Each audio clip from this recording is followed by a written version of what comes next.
Welcome to the Underground, the Steel City Underground, the black and gold standard for Pittsburgh Steelers coverage. Now, here's your host, Mike Pelaia.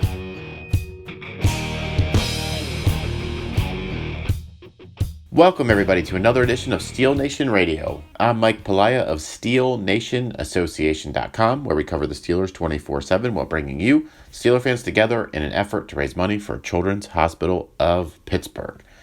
Come visit the site, join our club, help us raise money for the kids while reading all the articles, listening to the podcast, and so much more.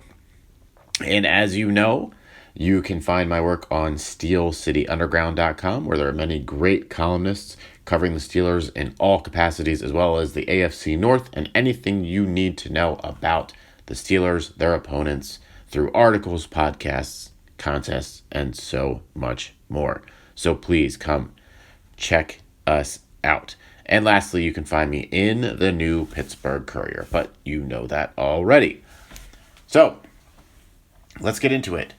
The Steelers now sit at 8-5. They go into Arizona. They take care of business again. The defense comes up with 3 interceptions, 2 by Hayden, 1 by Watt. Just another impressive performance. And yes, the Cardinals are not a good football team, although Kyler Murray is a dangerous running quarterback. But the defense did their job, and the offense, led by Duck Hodges, did their job as well. And I'm just going to go into it. Duck Hodges is the guy for me for the remainder of the season. Even if the Steelers fall out of playoff contention somehow, which at this point with only 3 games to go really is unlikely. But let's just say they get to the point where they're eliminated in the last week or something somehow. I'm not going back to Rudolph. Hodges is the guy for the rest of the season. And you may as well get him that experience. Next year, this team is Ben Roethlisberger's, assuming he comes back and he wants it. And until he retires, this is his team. I'm not here to tell you that Hodges is the future, and I'm not here to tell you that Rudolph isn't the future. But the Steelers have found something in Hodges to the point where he's at least a future number 2 on this team, isn't he? I mean, he's proven he can win. He's proven he's got moxie. He's poised. He's comfortable. And he's doing enough to get the job done. Is he capable of being one of these superstar quarterbacks? I doubt it. I mean, let's not forget he wasn't drafted, and there are reasons for that. But it's clear that this team rallies around him. It's clear that he has the ability to move the offense at least enough to put up enough points for the defense to win the game. And it's clear to me that at this point in their careers, he's the better fit for this team than Mason Rudolph is. So yes, he's the starter for the remaining 3 games for me. And I think he's going to have a tough time against the Bills, and I would expect that at some point, this roller coaster ride that's been a thrill this entire time with Hodges is going to come to some kind of a halt, or at least derail a little bit. He cannot continue to play at this level, I would assume. I hope he can. But if he has a couple of mistakes, he has a couple of mistakes. He's a rookie, an undrafted rookie who was released at the end of training camp, mind you. Was sitting on the couch before they brought him back after they traded Josh Dobbs. But he's done a hell of a job. And quite honestly, it's interesting, and I wrote about it earlier this week, but it's interesting to see what this offense is right now. Starting quarterback, Duck Hodges. Number 1 receiver in terms of catches, Deontay Johnson. Number 1 receiver in terms of yards, James Washington. Best running back on the field for the Steelers, Benny Snell. Coming into this season, that was supposed to be Roethlisberger, Juju Smith-Schuster, and James Conner. We all know what happened with Roethlisberger. Juju hasn't had the year, and he's been out now. And Conner's been busted up, and when he's been in there, he hasn't been that good either. To me, they found a few things here. For now and for the future. 1, again, Hodges, at least a backup quarterback moving forward for this football team. Maybe he turns into something down the line as a starter. I don't think that's the case long term, but hey, who knows? But he's got a place here. 2, Deontay Johnson looks like he's going to be the real deal. And maybe he's going to be the guy that can get more touches to Juju Smith-Schuster because defenses are going to have to start paying attention. And James Washington, for that matter, too. All of a sudden, they look like they've got a formidable receiving core. And that's going to get better and better as these seasons go on. And 3, I think Benny Snell is the future running back of this team, and it's not James Conner. I've been voicing this for a few weeks now, largely because Conner just doesn't play, but I'm done with Conner. I like him. He's a good guy, but he's not that impressive, and he's hurt all the time.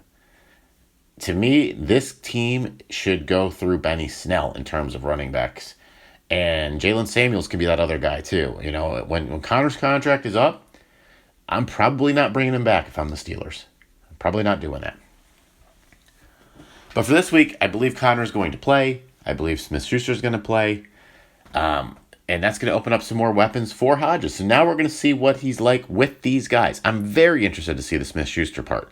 Because if Deontay Johnson plays like he did against the Cardinals with the 6 catches and 60 yards and touchdown, not to mention the punt return, by the way, which, sidebar, ended Ryan Switzer's Steelers career, in my opinion. But if he can play like that, then Smith-Schuster's going to get more touches. They're not going to be able to double team him. So you've got to be happy about that. You've got to see where that goes, and that's something I'm going to be very interested in following as we get towards this Bills game and into the game to see what happens. I want to see what Conner does. I would not start him. He's too delicate. I would not start him. I would probably only give him 10 to 12 touches the entire game. Use him as a change of pace guy. Benny Snell is the guy for me, for the rest of the year, in fact, and into next year. But Conner could be that guy, maybe when you need the tough yards, that you can bring in his place. And I want to see how Hodges does. The Bills have a good defense. They have the ability to rush the quarterback. They are a very good football team. They've got 38 sacks, by the way, 7.5 of those by Jordan Phillips, so the Steelers are going to have their hands full. They're going to be dealing with Tremaine Edmonds, Terrell's brother, and Trey's brother. He leads the team in tackles with 56, and he's a hell of a player.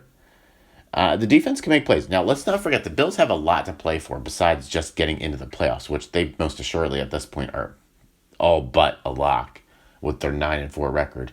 They are only 1 game behind the Patriots, with a game against the Patriots coming up. So they need to keep pace with that.